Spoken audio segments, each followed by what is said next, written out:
नमस्कार, आप देख रहे हैं आज तक। आपके साथ मैं हूं अंजना। ओम कश्यप जन्मदिन पर फांसी। सुप्रीम कोर्ट ने आज मुंबई बम धमाकों के गुनहगार आतंकी याकूब मेमन की याचिका खारिज करते हुए उसकी फांसी की सजा को बरकरार रखा है।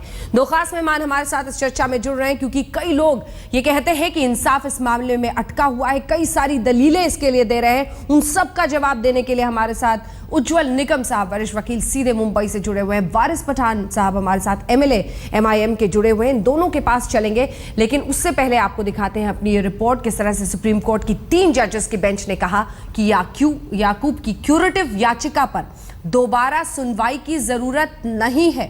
सुप्रीम कोर्ट ने टाडा अदालत के डेथ वारंट को भी सही ठहराया।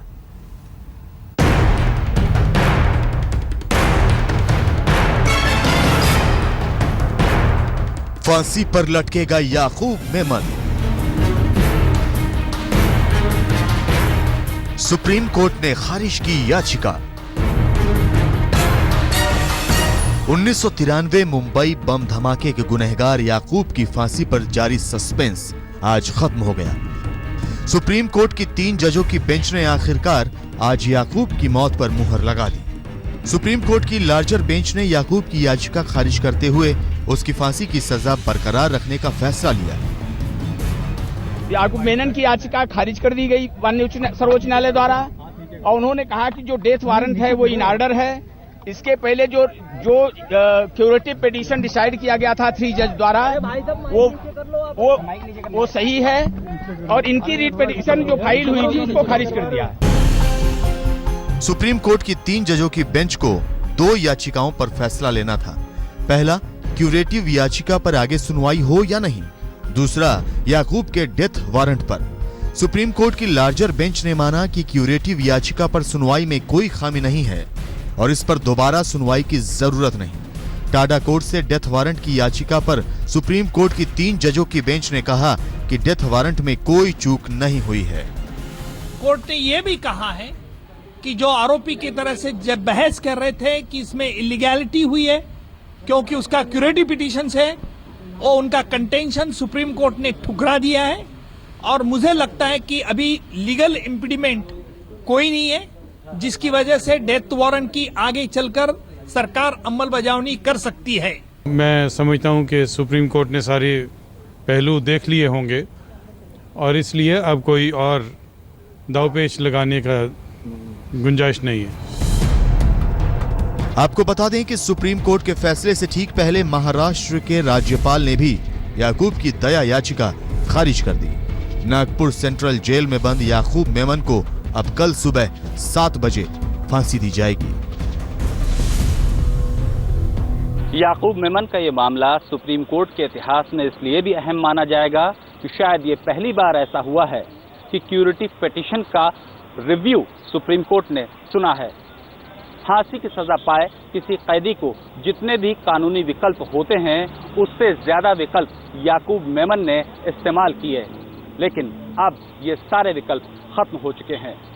कैमरामैन धर्मेंद्र के साथ अहमद अजीम, दिल्ली, आज तक। विरोध जता रहे असदुद्दीन ओवैसी ने सुप्रीम कोर्ट के फैसले पर मायूसी जताई है। ओवैसी ने बाबरी केस के आरोपियों को सजा नहीं दिए जाने पर सवाल खड़े किए हैं। सुप्रीम कोर्ट का फैसला आया, यकीनन वो एक सेटबैक है, डिसअपॉइंटमेंट है। क्या जिन्होंने बाबरी मस्जिद को शहीद किया 6 दिसंबर 1992 को, आखिर इतने बरस क्यों हो गए? बॉम्ब ब्लास्ट का होकर आज सजा हो गई, मगर बाबरी मस्जिद को जिन्होंने शहीद किया वो इख्तदार में आ गए। एक क्रिमिनल एक्ट करने के बाद इख्तदार में आए, डिप्टी प्राइम मिनिस्टर बने, होम मिनिस्टर बने, अब तो एक गंगा की सफाई का भी काम कर रहे हैं। इनको सजा होगी या नहीं होगी? और अगर सजा होगी तो क्या इनको कैपिटल पनिशमेंट मिलेगा या नहीं मिलेगा? ये हम भी देखना चाह रहे कि बाबरी मस्जिद के खातियों को कैपिटल पनिशमेंट मिलेगा या नहीं मिलेगा, क्योंकि बेन सिंह के कातिल को अकाली दल ने तायीद की, दो टेमिलियन पार्टीज ने राजीव गांधी के कातिलों की तायीद की और डिले जो है एक टैक्टिक बन गई वहां पर, इसीलिए उनको फांसी नहीं मिली।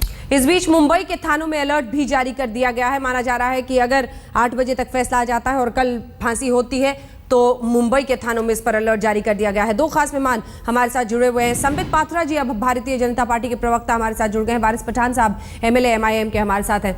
वारिस पठान साहब, ये समझना बहुत जरूरी है कि ऐसे वक्त पर जब एक सख्त संदेश देने की कोशिश है आतंकवाद के खिलाफ, अगर आप अपनी राजनीति को भुनाएंगे, पकाएंगे और चूल्हे पर चढ़ाएंगे तो इसके कॉन्सिक्वेंसेस देश में बहुत गलत तरीके से हो सकते हैं, संदेश बहुत गलत जा सकता है।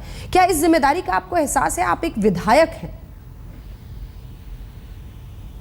देखिए, मैं पूरी जवाबदारी के साथ, जिम्मेदारी के साथ बात करूं। आपने जैसे कहा कि इनको फांसी देकर टेररिज्म पे एक एग्जाम्पल सेट होगा, हाँ। तो मैं कहना चाहूंगा परसों के दिन जो गुरदासपुर के ऊपर अटैक हुआ, ये बीजेपी गवर्नमेंट के मुंह पे एक स्लैप था। क्यों, अगर उन्होंने बेंच सिंह के हथियारे को फांसी दे दी होती तो परसों गुरदासपुर में जो अटैक हुआ उस तरह के अटैक नहीं होते। क्यों नहीं दी उन्होंने फांसी उसको?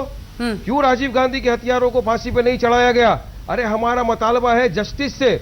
हम ये नहीं कहते कि याकूब इनोसेंट है। अगर सुप्रीम कोर्ट ने घोषित किया है कि वो कन्विक्ट है, वो कल्प्रिट है, तो वो कल्प्रिट है, मगर हम साथ साथ ये कहते चाहते हैं कि राजीव गांधी के हथियारों को अब तक फांसी की सजा क्यों नहीं दी गई? जवाब दीजिए। उनके पीछे पॉलिटिकल बैकिंग है। पात्रा जी जवाब क्यों अकाली दल, क्यों बेंच सिंह के कातिल रजौरा को नहीं दी गई? ये पहले पूरा भड़ास निकाल ले अपना। बैकिंग है। संबित पात्रा जी, देखिए, मुझे तो लगता है भड़ास नहीं कर, हम बात करते हैं तो भड़ास और आप बात करो तो जवाब।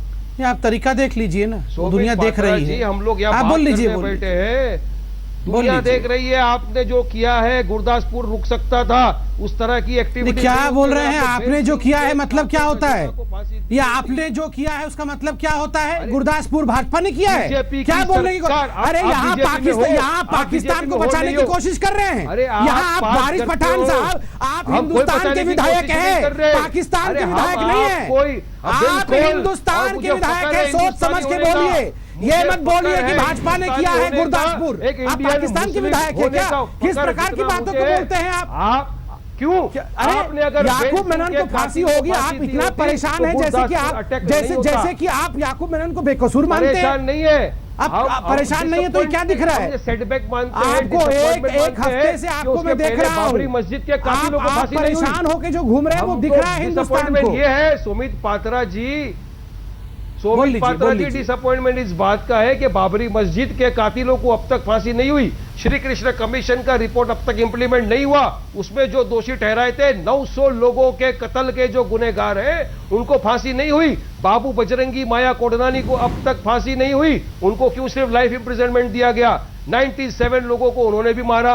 क्यों आपकी सरकार, स्टेट गवर्नमेंट सुप्रीम कोर्ट में अपील दायर नहीं की उनके कैपिटल पनिशमेंट के लिए? हमारा मुतालबा इन सब चीजों से है, इसलिए हम चाहते हैं कि इंसाफ हो। क्यों संबित पात्रा जी जवाब दीजिए। रॉ के चीफ थे, जो पूरी ऑपरेशन के इंचार्ज थे, हाँ। उनकी बात को नहीं माना गया।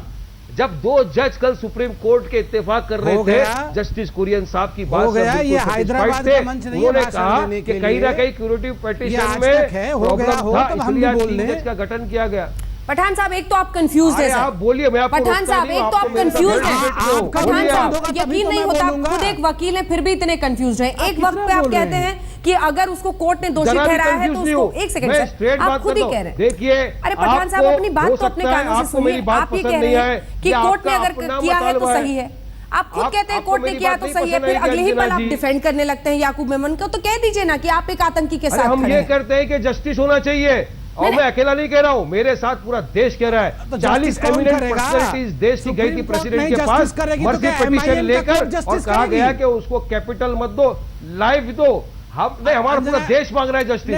उसके बाद सुप्रीम कोर्ट ने कह दिया ना, आज देश के वरिष्ठ वकील, देश के वरिष्ठ वकील जाकर कहते हैं कि नहीं बराबर बोल रहा हूँ, मेरी बात आपको कड़वी लगेगी क्योंकि मैं सच बोलता हूँ, और सच बात हमेशा आपको कड़वी लगी है और लगती रहेगी। कड़वी लग रही है आपको मेरी बात, मैं सच कहता हूँ कि आप बाबरी मस्जिद वाले को सजा दो, आपको कड़वी लगता है। हिंदुस्तान में है, इस बात का आश्चर्य लग रहा है। इसी बात के साथ एक ब्रेक के लिए हम रुक रहे हैं, फौरन लौटते हैं। देखते रहिए आज तक।